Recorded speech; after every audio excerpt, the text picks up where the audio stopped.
Shalom, everybody. This is Stuart Darman from Interfaithfulness, where we're building bridges, where history builds walls. And I've been thinking for a couple of days, there's something I wanted to share with you that I shared with my synagogue this past Shabbat.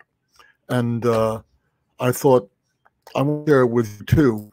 So I'm going to take a few minutes today and share with you something about the righteousness of generosity. So there's a passage from last Shabbat's Torah reading from Parshat Re'eh, which is a good place for us to begin. And so bear with me, and here it is.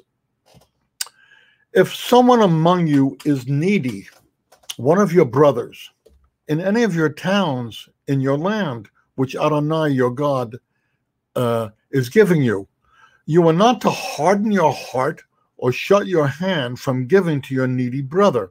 No, you must open your hand to him and lend him enough to meet his need and enable him to obtain what he wants.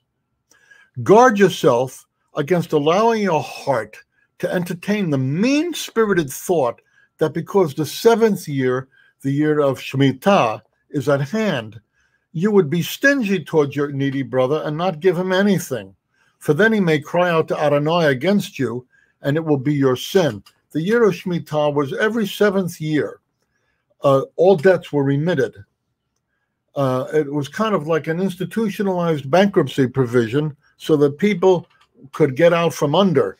But suppose somebody comes to you in the sixth year of a 7-year cycle, and they look to borrow some money from you. Wouldn't you might say in your mind, well, this is the sixth year. In another 6 months, the seventh year begins, and then this guy is just not going to give me anything, so forget about it. No. Torah says, don't do that. Don't do that, because then he may cry out to Adonai against you, and it will be your sin. Rather, you must give to him, and you are not to be grudging when you give to him. If you do this, Adonai your God will bless you in all your work and everything you undertake, for there will always be poor people in the land. That is why I'm giving you this order. You must open your hand to your poor and needy brother. Now, I want to talk to you about this today because in my perception, there is a pandemic of indifference in our day. And we need to overcome this. And I think this lesson from this parashah about what I would call the righteousness of generosity, this lesson is something we all need to hear. So I thought I would share it with you right now. So let me just open it up to you and we'll take a look. Okay, TZEDAKAH, the righteousness of generosity, a drash from Parshat Re'eh. Okay, when we live out of a strong religious tradition, and we all should, we function as a counterculture in the midst of the world. From our very beginnings, we Jews were called to be a counterculture, and Yeshua's people were likewise called to be a counterculture, lights in the world, contrasting with the world around us. But sadly, in many cases in our day, even people who call themselves religious are indistinguishable from others around us, or in too many cases, the way we are different is not at all attractive. We are weird, we are judgmental, and we are more often hot with anger than warm with love. We must do better. And one of the ways we can do that very well is in the matter of generosity, a characteristic biblical and Jewish issue. Generosity is something that can be expressed in tiny but unforgettable ways. Here's an illustration. Something that happened with me perhaps 10 years ago. I was getting dressed in the locker room of Gold's Gym in Pasadena, California, and a young man was over by the sink, scrubbing his hands, trying to get his fingernails clean. I had just bought a new nail brush and had not yet used it, so I brought it over to him. He had never seen such a thing. and he started using it, delighted at how well it solved his problem. From then on, whenever I saw him at the gym, he looked at me with gratitude. All of this due to the simple gift of a nail brush. You too will have stories of unexpected kindness where someone touched your life or you touched theirs. Such moments are holy.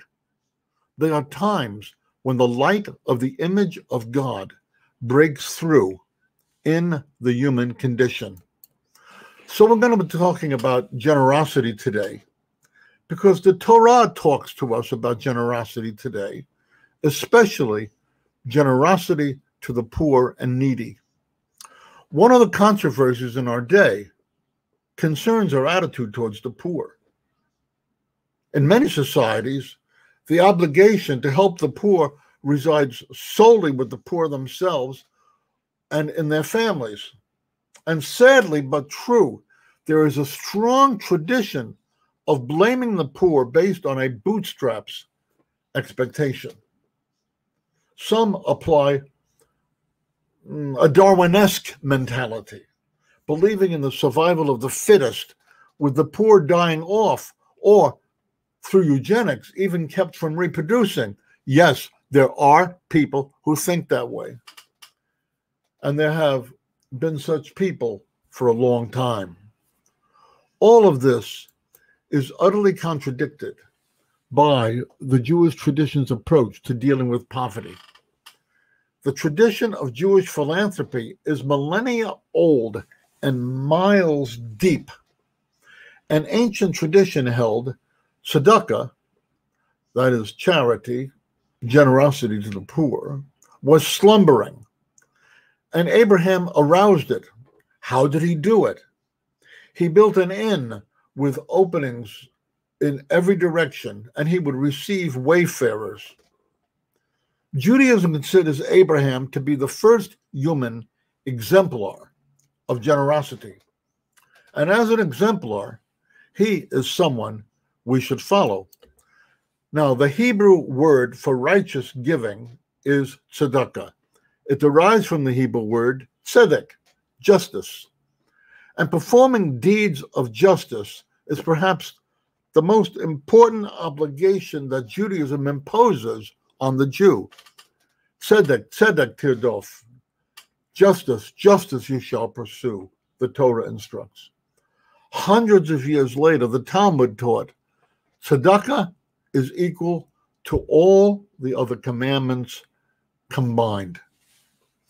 The Torah legislated that a Jew should give 10% of their earnings to the poor every third year, and an additional percentage of their income annually.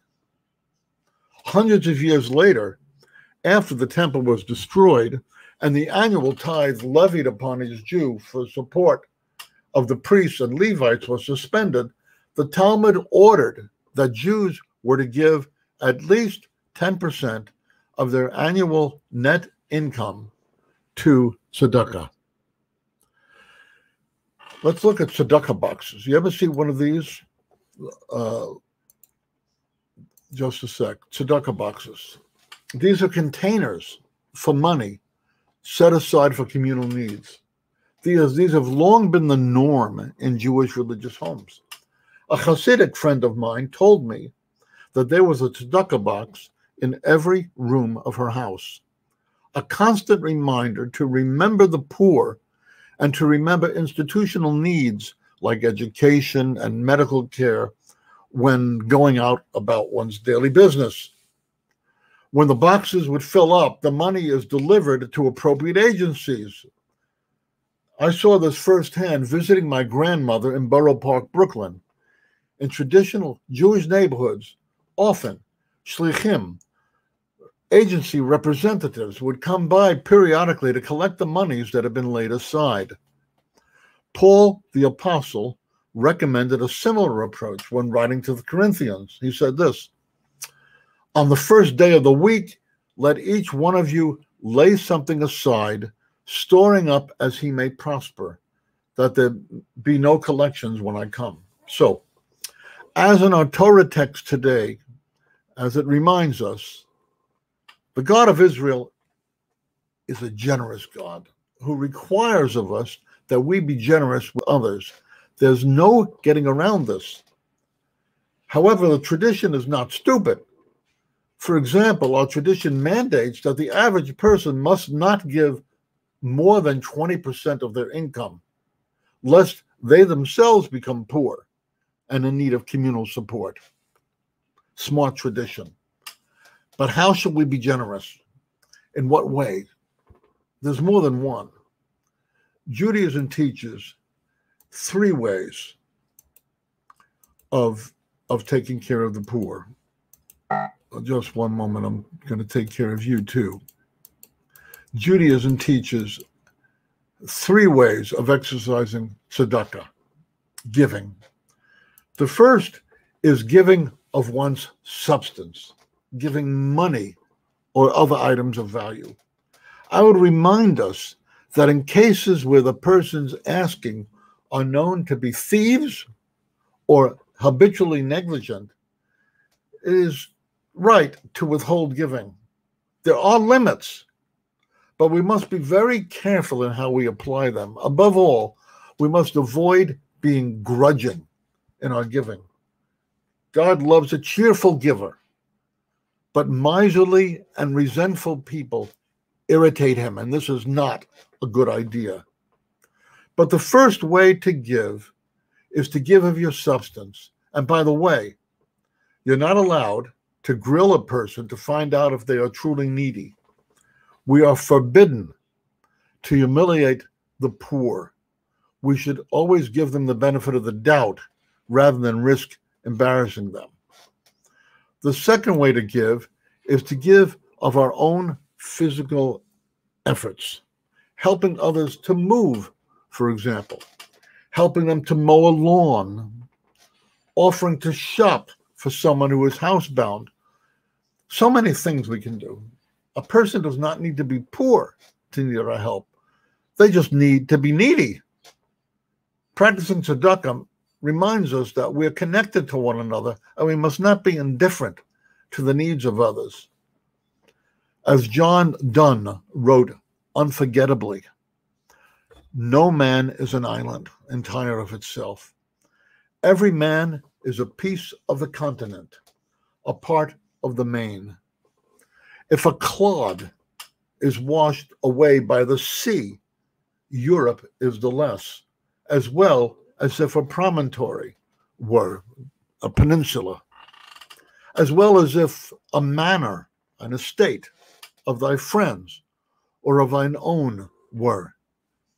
Any man's death diminishes me because I am involved in mankind, and therefore never send to know for whom the bell tolls. It tolls for thee. Wow. A third area of generosity is sharing wisdom, helping people who need the benefit of what we know. This might be life wisdom, advice for their job, advice in dealing with difficult situations of whatever kind.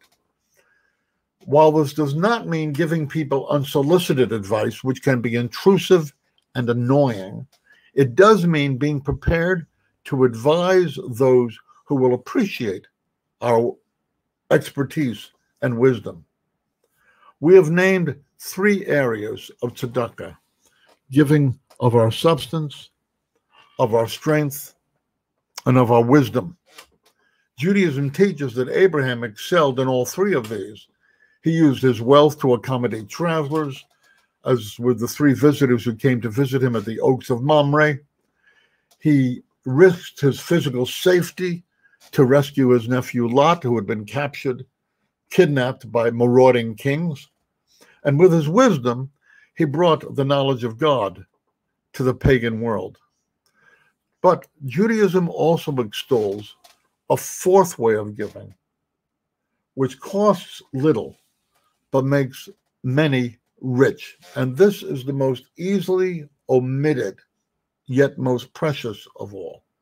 This 4th way of giving is giving oneself in kindness to others. It's not enough to give people money or physical effort or wisdom or a nail brush. Give people your time, your respect, your attention, and therefore their dignity. For example, when you're in a restaurant and someone waits on you, ask them their name and ask how they're doing today. I got waited on in a restaurant the other day and I never asked. This will not do. Each time we notice people, we tell them that they matter. And there is hardly any form of tzedakah that is more precious than that. So let's go forth from this time together, noticing other people as human beings, inquiring of their welfare, offering a listening ear if they seem troubled. Giving of our time and of our attention makes many rich, and we are desperately impoverished by the indifference that increasingly overshadows our life and our time. We are suffering from a pandemic of indifference. The cure is for us to give of our substance, of our strength, of our counsel, and of our attention. True spiritual health awaits us if we do these things. The alternative is a kind of spiritual death. So I hope this helps you today. I think it will. I think it's this Jewish value of tzedakah is so easy to apply. Giving of our strength, giving of our substance, giving of our wisdom, giving of our attention. It can change the world. There is perhaps nothing more powerful than unexpected kindness. So I want you to know that God expects us to be kind. So let's go and spread the tzedakah in the world. It's been nice being with you. I hope this helped you.